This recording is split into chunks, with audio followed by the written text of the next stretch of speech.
سلام طعنا عابلنا زي خبركم تخاتلتنا نسعى زبلنا يوم حابريتات حزنا لكم مسينا لنا فلماقن قند رساتهم ركب شعبيان حوحات سعيبو 4 كيلو سقمت يوسر كامزلو تحابيرهم سراويت تقراين والقايت يتقع خامزلو تقليصهم قيتاچو ردان تانصار حوحات تمسرت سراويت كتحابر استوهاوت الأخوة بزملكت حابريتا وسيم أو عدرمت زنبر وررت حيلتات كامز تبتنو تقليصهم اليوم من كالوتنا اللونا حجرما نابزر زروم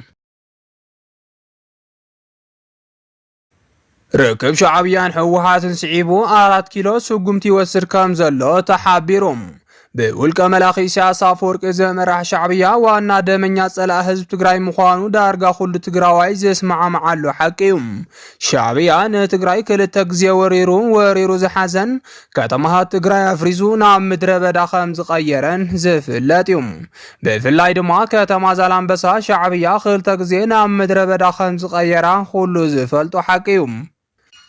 حزب إرترا بفقاد أن قدامي منستر ملس زيناوي ناس هاجر إرترا خمسرت انتخالكم شعبيان محاورن جن حجون تجراي بخلت وجلات مقيلو كفرسات أنكيرو يسرح خمزلون ليك أونت بوليتيكا داغلس يركبهم بولقه ملاخي سياسه فورق زمرح شعبيا اب قداماي زركينات اب لعل حزب تግራይ كبيد عنوت كم زبصح فلت انتخون اب تخالاي جنسايداو خينات تግራይ ون شعبيام فابريكاتات حزب تግራይ ماشينات هوسبيتال مخاين حزب تግራይ كفتي طلبغعن كالوت نبرتاتن حزب تግራይን كم زوسدو ناي قربا تاريخيوم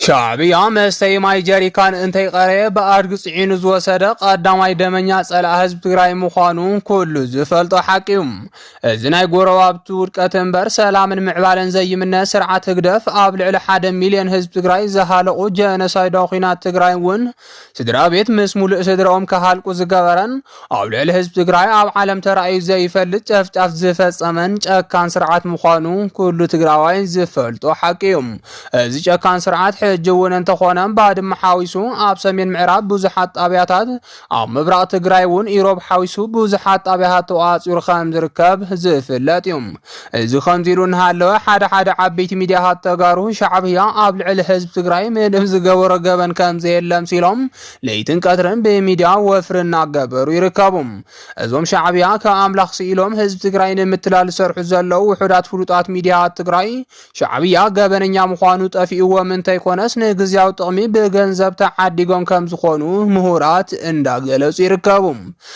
ازوم بحزب تግራይ لعل تقبالنس زنبرون وحدات ميدياات تግራይ اوصا خوينم شعبيا حاو حزب تግራይ ينابلو اب تاريخ تغارو زيتلمدن خبر تغارو زيمطن زورده وفر مكيادم نتزامنم زنبر حزب تግራይ كبير كحدت يفصم خمزلو اندا تغلص يركب از خمزيلون حلو حوحاتن شعبيان بتوكلتم ركب مجمارم سعيبم بابي احمد زمرح سرعه 4 كيلو ابل الحوحات حد شغمتن موساد مدلات يقبر كان زلو زرخبنا يو حابريتا يردم زي دما حزب تግራይ ዳግማይ ናብ ኩናት ንخአቱ ዝገብር ሓደገኛ ሴራ ከም ዝኾነ ተገሊጾም سراوي تግራይ ንወልቃይት የጥቅዕ ከም ዘሎ ተሓቢሮም በጌታቸው ረዳ ዝምራሕ ግዝያዊ ምሕዳር ትግራይ ዋላ ብዙሕ እንቅፋታት የጋጥሞ እምበር በዛዓ ምምላስ ግዛት ትግራይ ዝነበረ ደካማ መርገጺም ህዝብ ትግራይ ናብ ዝሕጅ በጽሒዎ ዘሎ ሽግር ንኸኣቶን መወዳእቱን ካብ ስልጣኑ ክእለን ከም ዝኸኣለን ዝፍለጥዮም ጌታቸው ረዳ ንህዝብ ትግራይ ብቕልዕና ዘመሓደረም ስርቅን ግዕዚናን ጽየፍ መራሒ እኳ እንተነበረ ሽግራት ህዝብ ትግራይ ንኽፍትሑ ግዛት ትግራይ ብቕልጡፍ ንኽምለስ تارير سقمت بزي موسادو جن حزب تግራይ سقايو خناح خمز غبرو مهورات يغلزوم مودات هادما ጌታቸው ረዳን محاورن كفرسن لدحنتو فريحو دما ناوصان አዲስ አበባን ከሃድም ከምዝ ተገደደ እተው ምሁራት ወሲኾም ይገልጹም በጌታቸው ረዳ ዝምራሕ ለማስ ግዝያው ምሕዳር ትግራይ ዝተዋሃቦ ገዛዕዮ እንታይ ሰርሕኳ ካብ ስልጣኑ ተተባረረም ጀነራል ጻድቃንን መቃልሱን ዝገበርዎ ከቢድ ጻዕሪ ኣብ ትግራይ ናይ ሚዲያ ነጻነት ሱር ክሰድድ ከምዝ ገበረን ሚዲያታት ትግራይ ውን በነጻነት ገበናት መራሕ ትግራይን ውድባ ህዝባት ትግራይን የጋልጻ ከም ዘለዋን ዝፍለጥ እዩ ስለዚ ድማ ምምሕዳር ጌታቸው ረዳ ኣብ ስልጣን ዘመኑ ዝፈጸመ ዓባይ ተግባር ኣብ ትግራይ ኣነ እየ ዝፈልጠልካ ዝብል ድሑር ኣተሓሳስባ ክንጸግ ምግባሩ ከም ዝኾነ ምሁራት ሓቢሮም ብፍላይ ድማ መንሰይ ትግራይ ሓሳቡ ብነጻነት ምግላጹን ንሓላፍነቱ ብነጻነት ብሚድያ ከቃልዕን ምጅማሩን ጽቡቕ ጅማሮ ከም ዝኾነ እንዳተገለጸ ይርከብ እዚ ከምዚ ኢሉ እናሃለወ መራሕቲ ህወሓት ብዙሕ ጸገማት እኳ እንተሃለዎም ግዛት ትግራይ ኣብ ምምላስ ብዘለዎ መርገጺ ደጋፊኦም ይበዝሕ ከም ዘሎ ዝረኸብናዮ ሓበሬታ ይረድም ሕጂ ዝተረኸበ ሓበሬታ ከም ዝገልጾ ብግንባር ተከዘን ብግንባር ሱዳን ዝርከብ ሰራዊት ትግራይ ዝተወረረ ግዛቱ ንምምላስ ስጉምቲ ምውሳድ ከም ዝጀመረ ተሓቢሮም ካብ ፍልፍላትና ዝተረኸበ ሓበሬታ ከም ዝገልጾም ኣብይ ኣሕመድ ናይ ተከዘ ዘብዒ ብዝብል ሽም ንብዙሓት ዙራት ከም ዘሰልጠነን ሕጂ ብዓሰርተታት ኣሽሓት ዝቁፀር ጽንፈኛ ሓይሊ ኣንጻር ህዝቢ ትግራይ ተሰሊፉ ከም ዝርከብ ተፈሊጦም ነዚ ስዒብ ድማም ብምዕራብ ግንባር እትርከብ ኣርሚ ሰብዓን ብሱዳን ግንባር እትርከብ ኣርሚ ሰራዊት ትግራይ ንህዝቢ ትግራይ ነጻነት ከበስሩ ኣብ ምድላው ከም ዝርከቡ ዝረኸብናዮ ሓበሬታ ይረድም ስርዓት 4 ኪሎ ኣብ ልዕሊ ህወሓት ጸብለልታ ስለ ዝነበሮም ንህወሓትን ህዝቢ ትግራይን ከፈራርሕ እንተጸንሐኳ ሕጂ ግን እቲ ኩነታት ከም ዝተገልበጠ ተገሊጹም ብመሰረት እቲ ዝተረኸበ ሓበሬታ ሻዕብያ ኣብ ጎኒ ህወሓት ምስላፍ ስዒቡ ስርዓት 4 ኪሎ ካብ ስልጣኑ ንምእላይ ግዜኡ ይቐርብ ከም ዘሎ ድማ ተሓቢሩሎም ጌታቸው ረዳ ነቲ አንጻር ህወሓት ዝተመስረተ ሰራዊት ከተሓብር ዝተዋሃቦ ተልእኮ ብዝምልከት ሓበሬታ ተለቂቁም ብዶክተር ደብረጽዮን ዝምራሕ ህወሓት ንክልተ ዓመታት ዝገበሮ ቃልሲ ከቢድ እኳ እንተነበረም ኣብ መወዳእታ ግን ግዚያዊ ምሕዳር ትግራይ ብምፍራስ ዓብይ ዓወት ከም ዝሓፈሰ ዝፍለጥ እዩ ደገፍቲ ግዚያዊ ምሕዳር ትግራይ ህወሓትን ሰራዊት ትግራይን ዝገብርዎ ዘለው ማሕተም ናይ ምንጣል ስጉምቲ ጠጠው እንተዝያቢሎም ህዝቢ ትግራይ ናይ ምክፋል ሓደጋ ከጋጥሞ ከም ዝኽእል መጠንቀቕታ ክህቡ ከም ዝጸንሑ ይፍለጥ ነቲ መጠንቀቕታ ስዒቡውን ኣብ ደቡብ ትግራይ ዝርከቡ መናእሰይ ምስ ሰራዊት ትግራይ ብዝፈጠርዎ ጎንፂ ብዙሕ ክሳራታት ከም ዘጋጠመ ምስጢራዊ ፍልፍላትና ይሕብሮም እቶም ፍልፍላት ወሲኾም ከም ዝገለጽዎ እቲ ዝበጽሐ ክሳራ ከቢድን ኣብ ታሪኽ ተጋሩ ጸሊም ታሪኽ እኳ እንተኾነም ብዓበይቲ ዓዲ ብዕርቂ ክፍታሕ ምኽኣሉን መሳርሒ ፖለቲካ ጽንፈኛ ሓይልታት ዘይምዃኑን ግን ሕጂ እውን ተጋሩ ክንኮርዐሉ እንኽእል ቅርሲ ወለዲ ከም ዘለና ዘመላኽት ምዃኑ ምሁራት ገሊጾም ሕጂ ዝተረኸበ ሰበር ዜና ከም ዝሕብሮ ጌታቸው ረዳ ምስቲ ኣብ ሓራ መሬት ተመስሪቱ ዝበሃል ዘሎ ሰራዊት ትግራይ ሽሙ ይተሓዝ ከም ዘሎ ድማ እንዳተገለጸ ይርከብ በዓል ሸዊት ቢተውን ካልኦትን ዝመርሕዎ ሰራዊት ትግራይ ኣብ ትግራይ ሰላም ንምስፋን ዝብል ዕላማ ሒዙ ከም ዝተመስረተ እናተጸብጸበ ጸኒሑ እዩ እዚ ኣብ ሓራ መሬት ማለት እውን ክልል ዓፋር ተመስሪቱ ዝበሃል ዘሎ ቃልሲ ዋና ዕላምኡ ህወሓት እትገብሮ ዘላ ተግባር ብምቋም ዝተመስረተን አንጻር ህወሓትን ዝኾነ ሓይሊ ከም ዝኾነ ይፍለጥ